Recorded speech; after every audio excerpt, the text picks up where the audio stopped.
What's up, everybody? It's JG from the TOP here for the Outsiders Monday Night Review. Monday Night Raw review. Was it Raw? No. But we'll get to that in a little bit.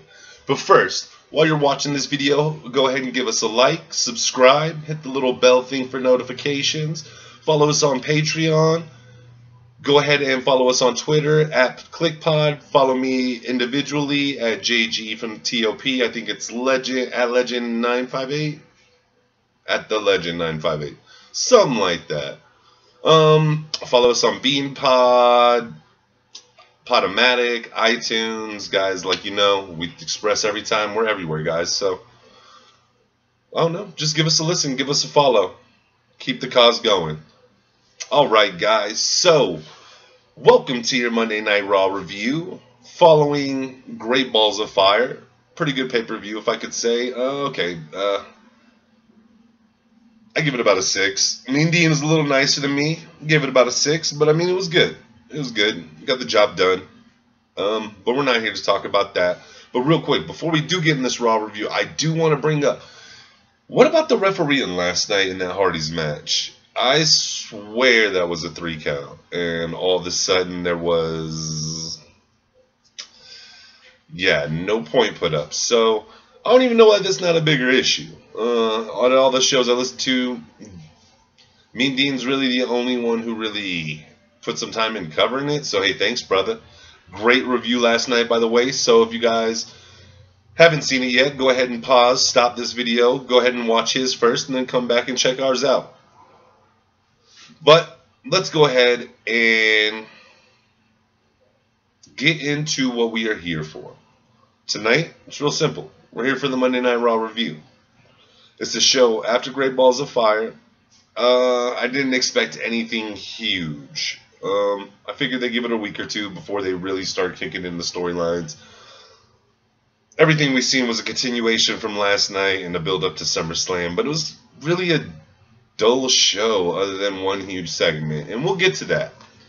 But in order to hear about that, you gotta stay tuned because you never know what'll come up. So tonight we start the show off with Kaz coming down to the ring. Kaz comes down in with his new music, new trunks, new blah. I don't know. He is just really boring right now. There was no enthusiasm for me to really watch this. Oh man, it was just a bad way to. It was a bad way to start out the show. Personally, man, I really wish they would just start out one Raw with a damn match. Like, let me see the 205s come out, bang, give me 10 to 15 straight minutes. Them boys could go hard. But as I said before, that was. It was very blah. He comes down to the ring, starts his promo, starts spewing how it was 5 years. He kept comparing every move to something he was releasing from Enzo. For example, he started talking about beating out 5 years of frustration with Enzo. And then when he throws him out of the ring, he's like, not only did I throw him out of the ring, but I threw him out of my life forever. And then the best part of this whole segment happens. Big Show comes down, and man, looks like he really shoots on him. Man, looks like he goes hard on Kaz.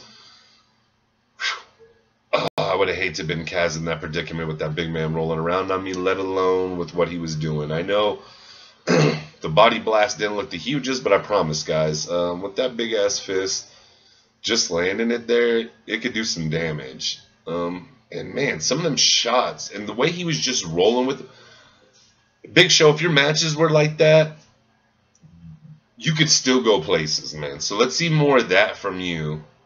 I can't say you got me excited for it, but you did get me excited to see more action from you if you're doing that. So next we have Elias Simpson singing. And there's a funny line that I liked, and there's not really a funny line, but at one to start it off, he's like, Finn Balor is not the savior, just a man. And then he starts talking about how he's here to take care of that man. I get entertained by his singing. I won't lie. I just sit there quietly listen. I kind of want to hear what he's got to say. And then right after, not even halfway through, of course, here comes Finn Balor interrupting. I like this part. I like this. I like this rivalry. I want to see more of it. You could definitely tell they have that New Japan feel to them because they're both from New Japan. And I really like the New Japan feel, and that match was a work between a strong guy and a little dude. And I really liked it. And at points, Finn even showed more strength. I'm not gonna say it's that Seth Rollins' hidden strength, I guess you would say. I forget what Corey Graves always calls it. But deceptive strength. Deceptive strength. That's what he calls it. But it's good. I just don't think it's. I think you should start out the show that way. I think that would be a lot more interesting than the things you did like tonight and other nights. And I have to say, man, real quick before we move on, tonight's show really hurt me because it felt like in between each match there was promo time.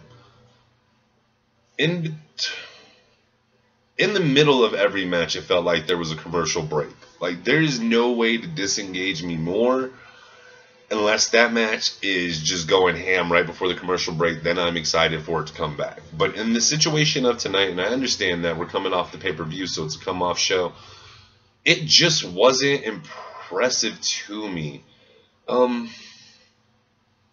You could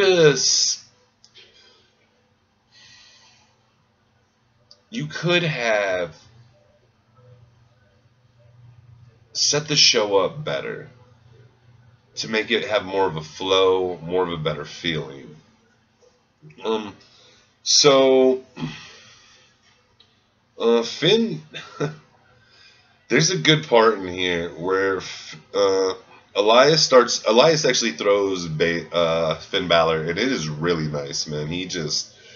I'm like, dang, you're a beast, man. And that's just that raw strength. And I know Finn isn't the biggest guy, but I did like that. And then Finn actually reverses, jumps out of the ring, comes back at Elias with the head kick, and then hits the coup de grace. But Elias is smart, man. He slides out of the ring, and that's what I like. He, to me, has that New Japan heel feel, where he makes it about him. He is the superstar. Man, he was bred to do this. Then Samson actually started dominating Finn right before the commercial break, and this was impressive. I really liked how they were going right here, guys. They kept the pace pretty good going into the commercial break. When we come back out of the commercial break, of course, originally Elias has the upper hand, and then Finn quickly reverses that. Hits the sling blade, kicks to the corner, and that kick was beast. Like, Samson took it and flung probably a little over a quarter of the ring into the bottom turnbuckle. It couldn't have been the greatest landing, but I mean, I enjoyed it. Goes ahead to hit the coup de grace. Finn with the clean 1, 2, 3. Overall, decent match. I'm not going to do so much the individual rating anymore. We're just going to keep it about the show overall when we get to that point. But the match itself, it was decent. Started out slower than I would have liked. I wish they would have started out a little quicker, but outside of that, I mean, I did enjoy the match for the most part. And then while we have Finn actually leaving the ring, we have the Hardys coming down on the Titantron past Finn. We go to a commercial break at this point. Or no, the Hardys start with a promo. And this is what I don't know how to feel about this. Should I be excited that it should come in the near future, or should I be terrified that they're just going to always tease us? We've seen a lot of glimpses tonight of the broken Matt when he's doing his speaking on the promo. I really just want to see the broken Matt. Everything until then is just not really that interesting. I don't know. We should get it after SummerSlam immediately at the latest. If we don't, I say we riot, guys. But then Gallows and Anderson actually come down. Now at this point, I'm actually thinking, oh shit, here we go. Here's a quick squash match. Hardy's gonna win this in under 5. So match gets kicked off.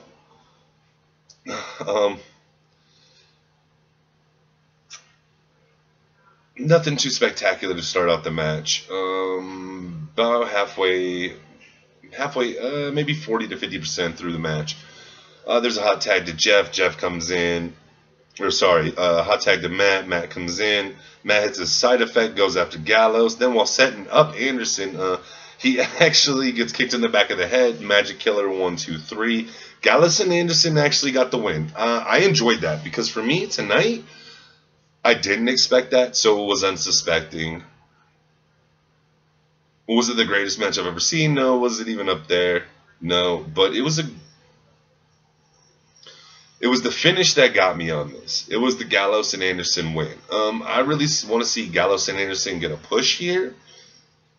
I wish they would go ahead and already do the Balor Club. If we can get that, that'd be awesome. But it was nice to see Anderson and Gallows finally get a win. I mean,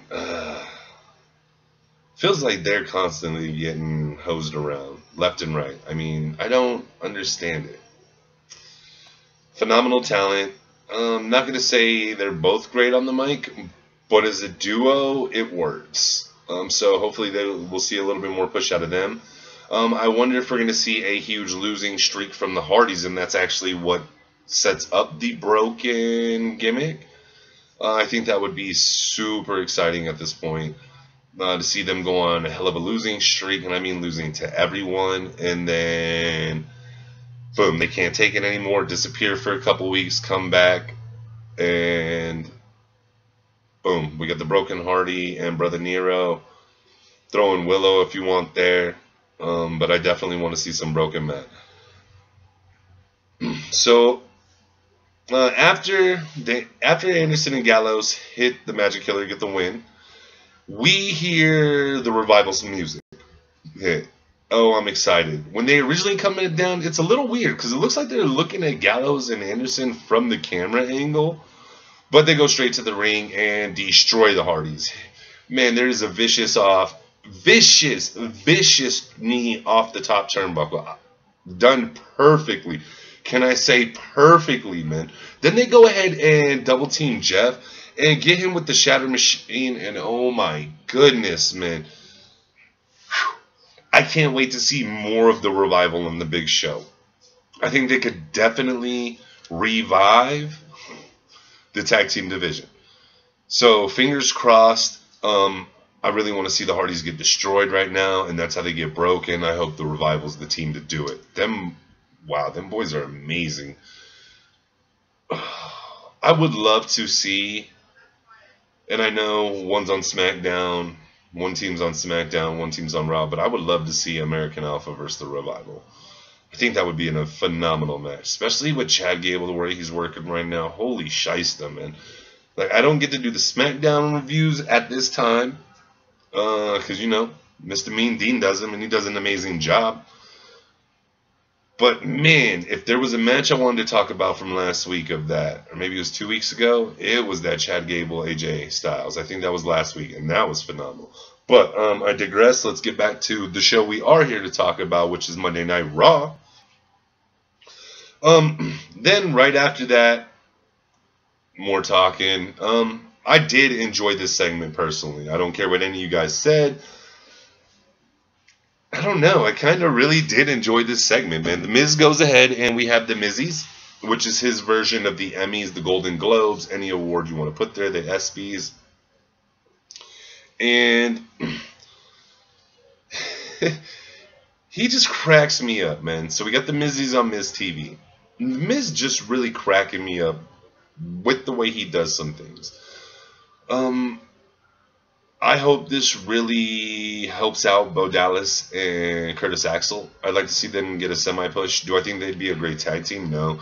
As you guys, if you guys haven't heard, go back and listen to our previous episodes. I would love to see Bo and Bray actually team up, something along the lines of Bray's like, "You're welcome home, brother," and literally it's his brother. I think that'd be really cool.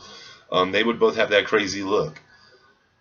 But during the Miz only, so our very first award category is Best Supporting Actor. And for a Mizzy's first, we actually have a tie with Bo Dallas and Curtis Axel. Loved it, man. Fans are actually cheering to Bo. You deserve it. It was great. Dude, he was so good.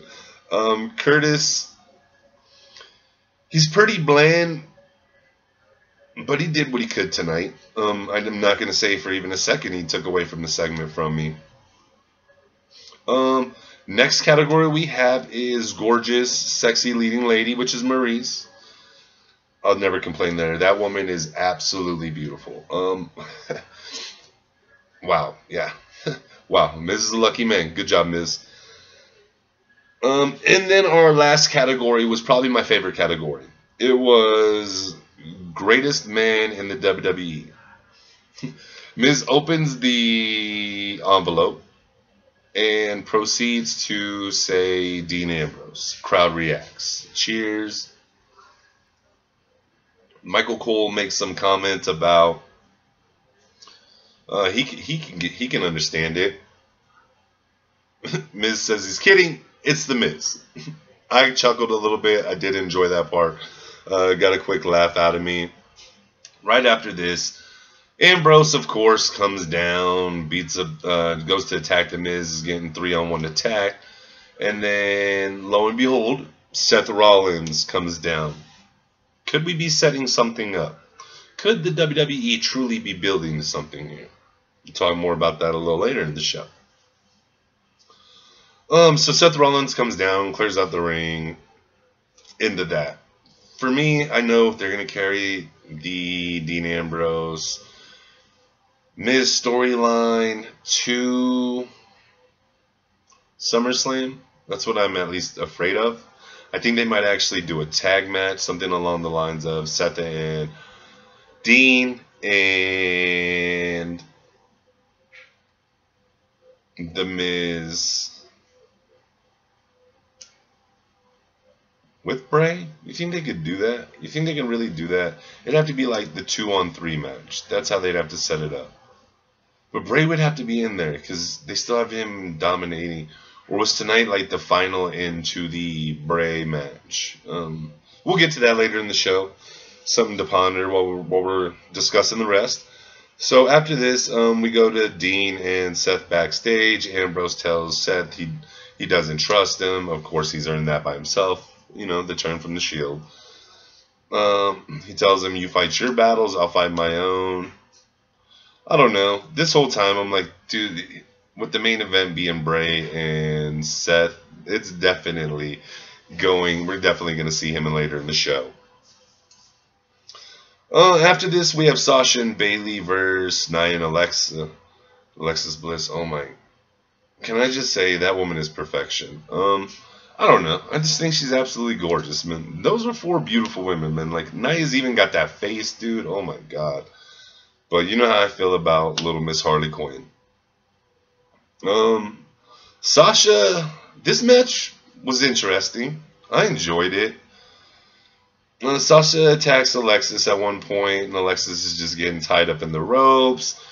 No, actually, to start out the match, she was getting tied up in the ropes. Just, you know, she can't touch her when she's in the rope, hits her with an elbow, ties in Nia. Nia just kind of looks at Alexis like, what? I don't want none of Sasha. I want some of you. So, we actually get the tag over to Bayley, and Bayley looked dominant over Nia Jax when she first came in, man. She landed a flying elbow to the back of Nia's head. That's when you kind of see Nia out of it. That's when Bayley starts to get the upper hand. There's a sweet little double T move at some point in here by Sasha and Bayley. Sasha goes low with a roll. and Bailey goes high. I thought it was pretty cool. Might have been sloppily done. I really wasn't paying 100% attention. Probably about 85, 80 at this point. Looking at something else. And then also trying to keep up with my notes for this. But I don't know. I thought it was cool. I definitely enjoyed that part. And then finally we see how Nia just show her dominance. God, man, I love the dominant streak they're giving her. Reminds me of a young China almost. Except she doesn't have any dudes helping her. It's just her. And she's a bad chick, man. I think done right, she could be the staple for championship, women's championship matches. Her and Alexis, man, I think actually they could work great together.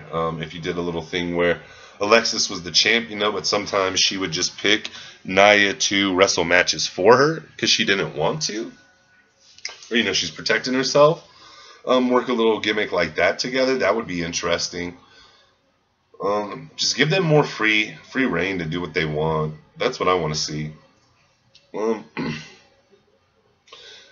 At one point, Nia hits Bailey with the move she did last week, but this time there was no injury on it. Thank heavens, dude. Nia and Bliss, all four women, both teams showed great teamwork tonight.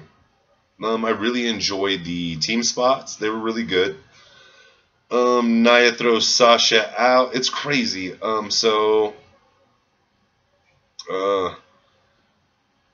Bailey almost gets pinned. Sasha breaks it up. Nia goes ahead and throws Sasha out, but Bailey actually pins Bliss for the win. We did see a little bit more aggression. This one's tough for me, guys. This is what I'm saying. They need more creativity of their own. I don't like the direction the WWE is taking these women. This is a really bad storyline for them. It's all over the place. So now we're going to see Bailey at SummerSlam. Oh, is this where we finally see the turn from Sasha? Bailey wins the belt at SummerSlam, and Bailey wins the belt at SummerSlam, and Sasha makes her turn. But I guess we'll find out soon enough, guys. Next, we have the Shattered Dreams Gold Dust segment. I mean, honestly, I'll be honest. Why?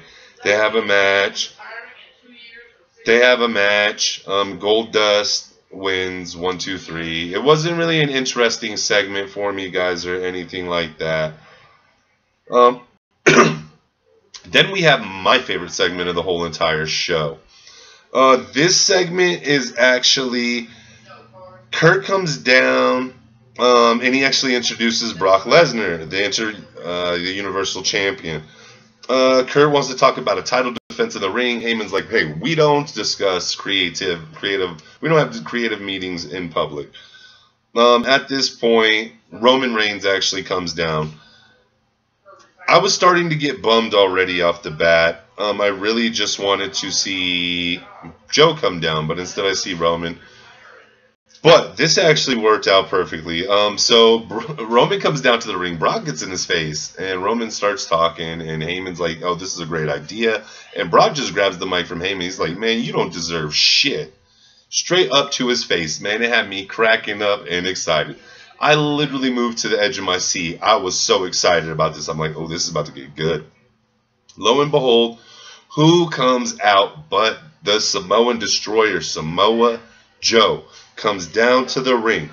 I want Joe and Lesnar. That's what I want, man. Like, if you watch this segment, it was phenomenal. Joe comes out on fire. They're doing the headbutt. You can see, man, the real rivalry right now is between Joe and Lesnar. Like, oh my God, it was there. It felt organic. Like, I need to see this. You can tell the whole time, too, because Roman Reigns is just chilling in the back. He's not doing anything at all. And that's what really killed me on this portion, is when he's not doing anything at all. But I fib. It didn't kill me. It was actually the perfect placement for Roman. Was saying as little as possible, just staying back, letting Joe and Lesnar do the work. And it's funny because Paul Heyman even tried to he tried to diss Joe, saying no, he doesn't get anything. He will never get another championship match. And then, sure enough, man, who gets in Joe's face but Lesnar, man? Because you can see Lesnar wants Joe. He doesn't want Roman Reigns or anything like that. So I'm really excited to see where this goes. Next week we got the huge #1 contenders match, Joe versus Roman Reigns, with Brock. Waiting to see who he's gonna face at SummerSlam. For me, I personally, you guys know, Joe's gonna kill you all day. I'm super excited, guys. I'm really excited for this. I said I hope they do some more work with Joe and Roman. I thought those two worked really well together. I think we're about to see a great match next week. I actually think it's going to supersede the one they did the last time, a couple weeks ago, 2-3 weeks ago. I definitely think it's going to supersede that match, guys. So I am super excited to see this next week. In my mind, I think it's going to come out one of two ways. Roman's going to either get this win, or there's going to be something where Brock interferes, and this is going to become a three-way. I had heard some rumors listening to JD from NY206. Shout out, give him a listen. He's amazing at what he does. He had mentioned a four-way, including Braun Strowman. Now, I think you could do this perfectly. What he's talking about. I think you have them go for the #1 contender match, and then it get broken out off with Braun attacking Roman, Lesnar attacking Joe. So that way, it's neither one of them wins by DQ or anything like that, and it's all four dudes. And then you have Angle come out and just say, hey, you guys can't stop this and let me have what I need. You guys have to go, boom, four-way. But right now, it kind of looks like they're going three-way, but I would love to see the four-way. So shout out to JD from NY, having that great idea, man. I mean, this man's on point. Go ahead and listen to him. He's phenomenal, guys. So after this, we actually have Corey walks away after reading his text, reading the text, all concerned and everything. Come back when we come back from commercial break. Corey and Kurt are backstage talking about the text, and Kurt mentions it could make him say goodbye as well. This had me curious. I'm gonna catch this back a little later in the show because they actually do get back to it, but we'll talk about that a little later. Next you can tell the show's coming down to the end. They finally give the cruiserweights a shot. It's Tozawa and, who was it? Tozawa? Oh, it's Tozawa and Cedric Alexander versus Neville and Noam Dar. It was longer than 2 minutes. I mean, there was a point when I swear I hear Alicia Fox tell him before when Cedric and Norm are wrestling outside the ring. I swear there's a point I hear Alicia Fox just tell him that he has a booger in his nose. I was like, are you serious? Like, to even pick this up on mic, this is ridiculous. Yeah. Thank God they're doing the I Quit match tomorrow night on 205, so guys, check that out. Cedric Alexander, Noam Dar, and an I Quit match. Go ahead and check that out, guys. Hopefully that ends this rivalry because I'm over it. The Tozawa Austin Aries, I'm actually pretty interested. In this match, it was longer than 2 minutes. There were some good spots. There were some boring ones. It ends similar to last night, but in reverse fashion. Instead of Tozawa on the ropes, it's actually Austin Aries. Sorry, he's released from the WWE. Breaking news like last weekend. But no, Neville's actually on the top rope. Tozawa kicks the top rope, racks him, goes up, hits the swanton or the senton bomb. 1, 2, 3 for the win. I think it's just a continuation, setting it up for SummerSlam. I mean, do you guys really think we're going anywhere else with this? No, you don't have enough time. There's already something building there. I like the gimmick of Titus feeling down, like there's no chance of this happening, and then all of a sudden, after seeing this win tonight, he feels remotivated, rejuve. Then we see a backstage interview with Seth Rollins. It wasn't crisp. There's some janky parts. I don't know. It's just more of the same. Then we get the Bray promo / entrance. I dig it. I just dig the end of it. I'm here, blows it out, comes in. That's cool. But we've seen it a million times. I mean, I want to see something different. I want to see somebody as evil as Bray go up against Bray. Stop putting them up against these good guys. Let me see some crazy, crazy mind work here. But of course, this is our main event, so we know we're about to come to the close of the show. Then we go to commercial break, and they bring up the Kurt Angle special, which is on tonight. I am actually missing it right now because it was on immediately following Raw. As soon as you guys listen to this, go ahead and go to the WWE Network. Look for the Kurt Angle special. Go ahead and check that out. I will be doing that as well. It looks fantastic. Like Mean Dean said, I was actually seeing that special for the first time while I was driving to softball last night, and I thought I heard Dixie Carter. Couldn't quite see it because, I do not support looking at your phone while you were driving, but I do listen to things while I drive from my phone. So I was like, is that Dixie Carter? And I'm glad he actually mentioned that in his last night's review, because that was pretty cool to hear, and I wonder what she has to say about the time in TNA.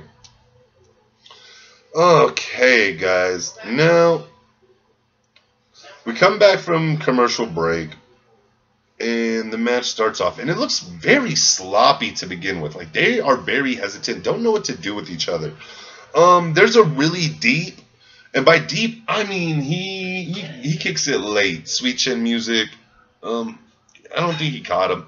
I just didn't like it. He still had the arm, the knee bent. I like it crisp, man. I like it when it's extended or coming off to the side, man. That one just didn't look really clean to me. I didn't feel like Bray and Seth had the in-ring chemistry going too well tonight. There was a lot of spots where they were really hesitant, or they were unsure of what the other person was going to do or what themselves wanted to do on it. Like there's a suicide attempt outside the ring. Bray just stands him up, and then they play it off a little bit later. Like, fellas, you're the main event Monday night. I know it's after a pay-per-view, but let's show a little effort. Bad, fellas. Now, I'm not saying it's the worst thing I've ever seen. There was a great DDT by Bray. There's a point where Seth Rollins is getting excited. Or, he's getting jacked up by the crowd. And he just stands up like normal. Like, a guy your size should be Shawn Michaels in that and pop it off your back onto your feet. Like, that gets that instant pop from the crowd, gets them back in it, rejuve. Your way is more for a big man, and I just don't get that big man feeling out of you. There is a beautiful Falcon Arrow in this match. I really like the Falcon Arrow he pulls off at the end, where Bray kicks out. It was phenomenally done.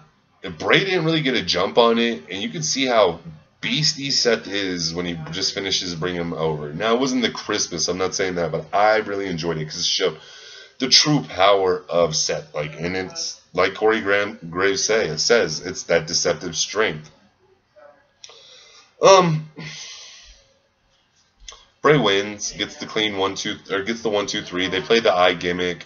Bray, at some point, there's supposed to be an eye poke. I didn't really see it. They didn't really do it clean. But, oh well.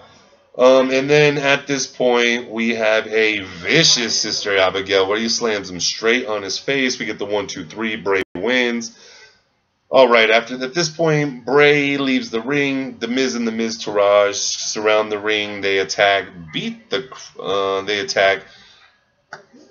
attack Seth Rollins. Ambrose comes down for the rescue with the chair. Beats the crap out of the Miz. Like, I hope the Miz was wearing some padding under that shirt, because he gets some licks in. It's nothing like the Attitude Era, but it was good. It was a good whooping. And then, just as I think we're going off, we go back to Kurt Angle. And Kurt Angle is talking to somebody. He's like, how about we do this together? Announce this. Some announcement they have to say. Is it Dixie Carter, and that's why we see her in the commercials? Does Kurt Angle have a secret that he needs to come out with? Well, obviously, but what could it be, guys? So my initial reaction, I know I don't want anybody to get offended, but the way he was talking just made me sound like, is he going to come out that he's homosexual? Like, I don't know. That's not so huge, man. I don't know why that would cost you a job. So I started thinking about it later, and what if it's something to do with him and Dixie Carter? Like they have some secret thing together? But how is Corey Graves involved? I don't know. I gotta say, they left me on that little bit of a cliffhanger. I'm interested to find out. Am I shaking in my boots for next week? No. I'm definitely interested to find out. Man, I really just want to go back and once again give Joe and Lesnar all the credit in the world. Them boys work amazing together, and I'm really excited about this #1 contenders match. Good job by Roman tonight, just staying back and letting them go with their organic aggression, and you just playing it from the background. That segment was excellently done, guys. Outside of that, we had our highs, we had our lows. Welcome to a Raw. Overall, we're going to go ahead and give tonight's Raw a score of a... Keeping in mind that it is a post-pay-per-view show, we're going to go ahead and give it a 3, guys. So with that being said, I just want to go ahead and wrap this up. From the TOP family, from mine to yours, we just want to say have a fantastic night, and we'll see you tomorrow night.